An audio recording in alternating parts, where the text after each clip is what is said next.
Welcome, art friends. This week we're going to be making rainbow fish sculptures. To make our rainbow fish, we're going to be reviewing lines, shapes, forms, and learning about textures. So what is texture? Texture is how something feels or how something looks like it feels. Is it soft, smooth, rough, hard? Look around. What kind of textures do you see and feel around you? What does your desk or table feel like? Is it hard, smooth, rough? What does the bottom of your shoe feel like? Bumpy? So what do we need to make our rainbow fish? We're going to need crayons, paint and water, paintbrush, a Sharpie marker or a black crayon, glue, and scissors, and paper, of course. If you don't have paint, you can use crayons and markers. I do recommend 12 by 18 paper and 9 by 12 paper. If you don't have 12 by 18 paper, that's okay. Just be sure when making your fish head and tail that you make it smaller than what's shown in the video. So the first thing you're going to want to do is take your piece of paper and fold it in half.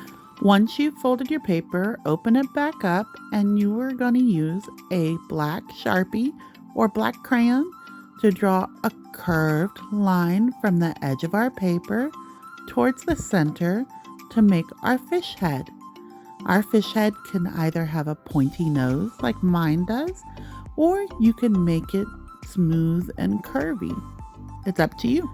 After we make our fish head, we're going to make our fish tail, starting from bottom of the paper and making a big curve towards the top.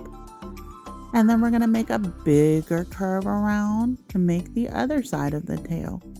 If you want to do a different design for your fish tail, you are welcome to. You're the artist. I'm going to add some lines to divide up my tail for the textures I'm going to add later.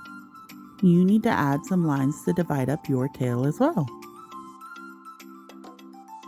Now we're going to turn our paper over to face the fish head the direction it's going to face on our paper. And we are going to draw a circle for our fish's eyeball. If you want your fish to have a different shape eyeball, you decide. Next, I think I'm going to draw an eyebrow, and I definitely want my fish to be smiling, so I'm going to draw my mouth with whatever decorations I decide, maybe a circle. What other decorations can I make for my fish's face? How about wavy lines like fish scales? To make our part where the fish lives, we're going to need a 12 by 18 piece of paper. If you don't have paper that size, that's okay. You can make your project smaller. Just be sure that when you're making your fish head and tail that it can fit on whatever size piece of paper you're using. So on my second piece of paper, I'm going to draw where my fish is going to live. So I will start with the bottom and making some sand or ground. Maybe I'll make some plants that are in water. What kind of plants can you make? What kind of plants live in the ocean or an aquarium? As you can see here for my plants, I'm just making wavy lines and drawing what's called an organic shape. It doesn't look like a triangle or a square. It's just something that I made up. For this project, I want you to put at least 2 or 3 plants on your paper. What else can I put in my ocean? Maybe some bubbles. What are you going to put in your ocean? For this next part, we're going to add some texture to our drawings. In class, we will have special texture plates to use. At home, you're going to have to go on a texture hunt. What do you have around you that can make texture? You could use foil, the bottom of your shoe, paper, coins, rice, anything you can think of. Once you've picked your texture, you are going to place it beneath your piece of paper, and you are going to use a crayon to rub the area that you want your texture at. Look how cool those lines look. You are going to choose different textures for different parts of your fish's head, tail, and where your fish lives. Make sure you use lots of different colors and as many textures as you can find. When adding textures to your fish's home, you can add texture to your sand, to your plants, to your bubbles, and any other decorations that you made for your fish's home. You do not have to do the entire piece of paper though. Once you're done adding texture, it's time to paint. If you don't have paint, that's okay. You can finish your fish's home by coloring in the water blue. For those of us who have paint, we are going to use our paints to paint in our plants, our sand, and our water. Don't worry about painting over your crayons. You can still see them. It's called a wax resist form of art. Our job as artists now is to paint our entire fish's home, as well as our fish head and our fish tail. When using water, you are going to want to make sure that your brush is not dripping everywhere. Wipe it off on the sponge in class or on the side of your water at home. You can also use a paper towel. When painting our fish head and tail, we do not need to paint the paper around the head and tail.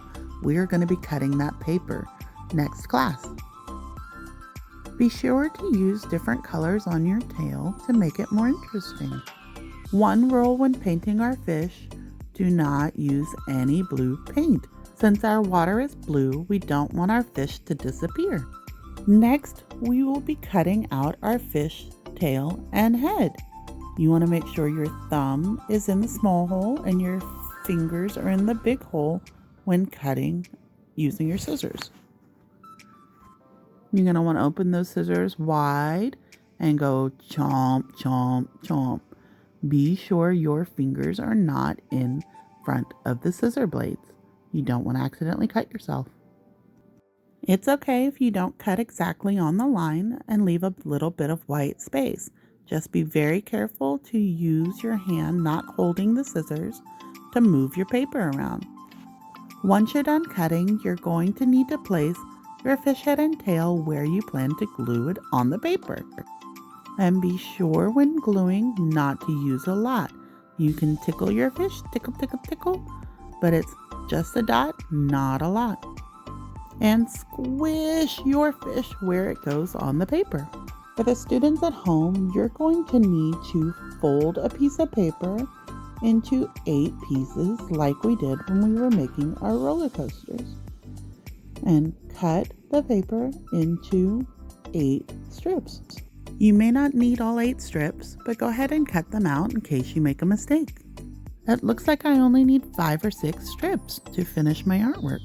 Both students at home and at school are going to want to use our texture plates to put different kinds of textures onto our fish body stripes. You can use different colors, different textures, but make sure you fill in the whole piece of paper.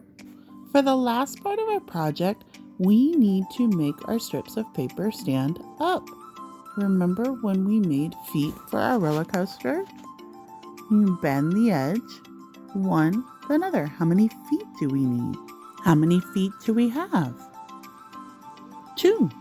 And we're going to use our glue to tickle, tickle, tickle each foot and squish to the paper to make it stand up. Tickle, tickle, tickle, and squish. Remember, if it doesn't stay down, you need to push it down, squish, and count to 5. 1, 2, 3, 4, 5. Good job. Our next piece of paper needs to be a little bit smaller, so you can either cut a little bit of your paper off, or you can fold a little bit more of the paper. That is up to you, but be careful you don't cut too much. I do recommend folding. Tickle, tickle, tickle, and squish. Each piece of paper that we glue on to make our fish body is going to be a little bit smaller than the first one we did to get down to the size of our fish tail. Don't forget, if it pops up, you hold it down and squish and count to 5. For this next one, I'm going to make a bigger fold. to see if that works better for me. So I'm going to fold 1 foot, 2 big feet. It's okay if they're not the same size. Before you glue, you can put it on the paper to see if it's the right size, and then if it is, tickle, tickle, tickle, and squish to glue it down. Make sure you glue both feet and hold it down for 5 seconds if it doesn't want to stay. You need to make every strip of paper a little bit shorter when gluing it on, so it looks like the fish's body is getting smaller and smaller towards the tail. I can't wait to see what you make. What kind of textures did you use?